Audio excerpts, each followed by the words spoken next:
as you can see. But I wanted to help you out, Robert, because that was pretty heavy. Uh, as I say, it was the saddest moment of my life for you and Olivia. But Olivia's brought a great deal of joy in my life. And Anna, I barely know you, but you're going to be a year, and you are so cute. And I heard you're standing up now, and you're beginning to talk, and that is really delightful. It means more to me than my medals and my trophies. I guess I wished I had 25 grandkids, but I'll settle for what I have. And Matthew, even though he's never spoken, I still love him. And he's a fighter. He's like his grandma. He's got a will to live. Otherwise, he still wouldn't be alive today. I've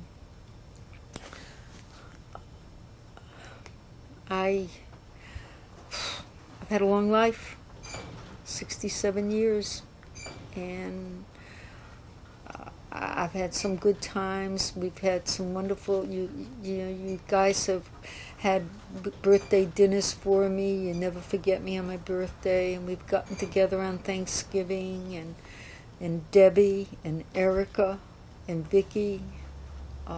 You're wonderful women. I'm so happy to have such wonderful women for my sons, and I feel bad that I'm crying because I want to look happy and say a few jokes. I guess I'm just getting old and tired, but I've had a good life. And when I do want to say one other thing. I run across America, and I guess I have plenty of pictures in my albums. My biggest prayer was for my kids, that they should be well and healthy. I met some wonderful people, and they always asked me why I was doing what I was doing. And to tell you the truth, every time somebody asked me that question, I always had a different answer. One was why, and I said, like some old man said to me, why not? Another was I felt I had run every other kind of run, and I actually thought, wouldn't that be interesting to see America, although I had seen all of it. I've been in every state. I've been in, Hawaii and Alaska, all over Europe. Now, actually looking back, what would you say to that question now? Why? I know it's going to sound really corny or maybe funny or strange. It was like I wanted to make a bargain with God that if I did my best, if I put out all this energy, that He would take care of you guys. I know that might sound funny, but that was my biggest prayer. I do it every day today at 12 noon. I pray for my kids' health. And one of the other sad moments was I prayed for my kids' health, and at that time Olivia hadn't been born, and I didn't mention my grandkids, and I said, God, I should have said the grandkids. And Olivia, the day you were born, you brought so much happiness into my life. You're so beautiful.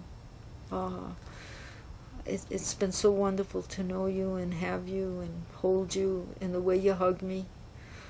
I just can't say enough for that kind of love.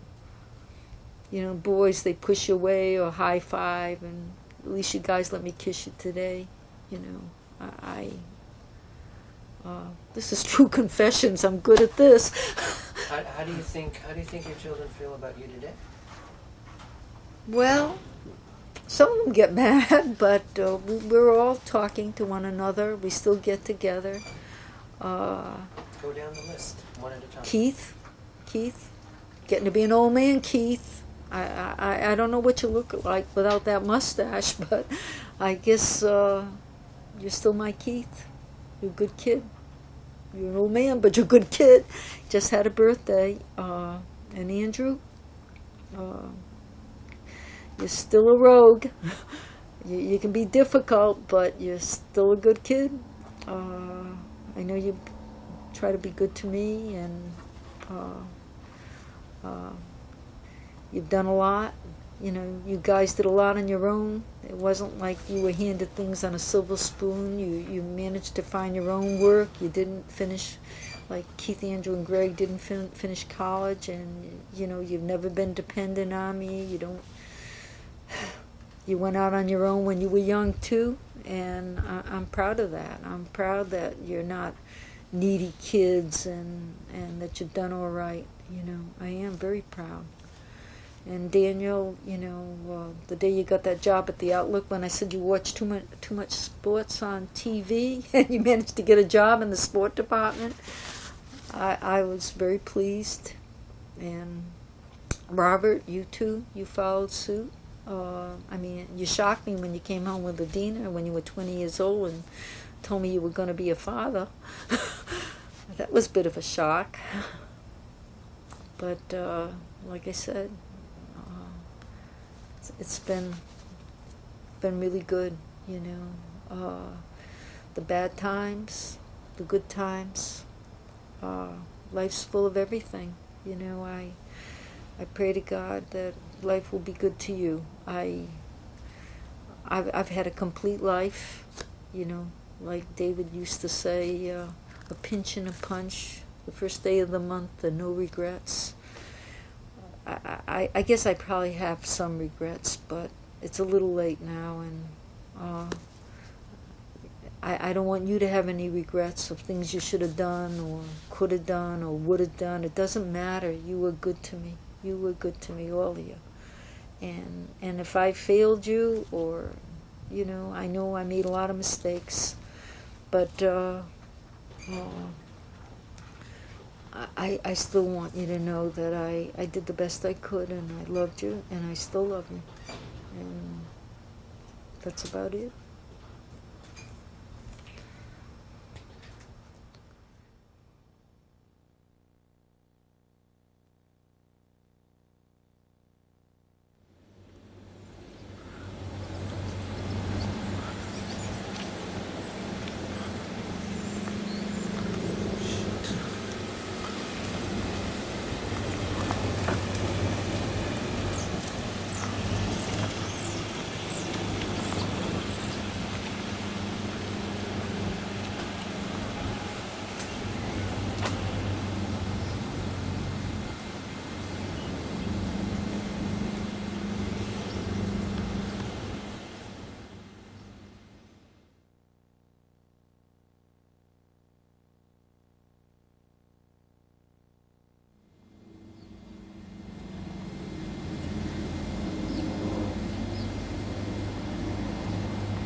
Waistline is impossible.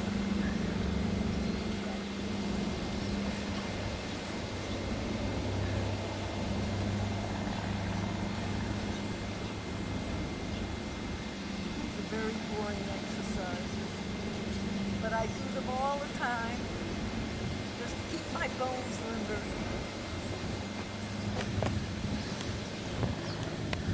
As you can see, I'm out here alone. Crowds don't want to follow. I like this park. You know, it's so quiet and very few people here, and I do really enjoy it. And that's one of the reasons that they choose this place as a place to exercise.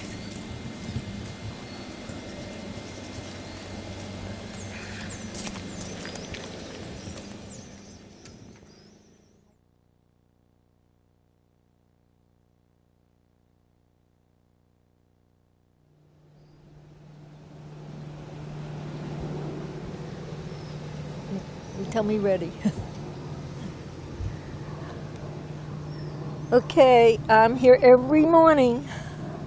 Well, actually, just Monday through Friday, and I do about a half an hour of stretches, sit ups, and I don't enjoy them. It's a lot of work, but I know I feel better for it in the end because my bones move. I'm not walking with a cane, and I just want to stay active for as much time as I have left. I'm here in Clover Park.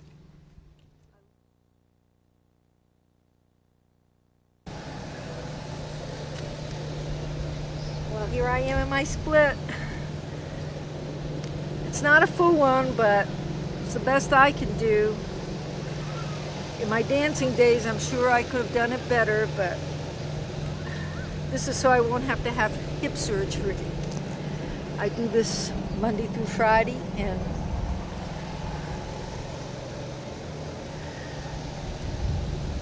it's not so hard once you get used to the position. Now I'm going to go over and do my leg lifts. This is for the old ballet day.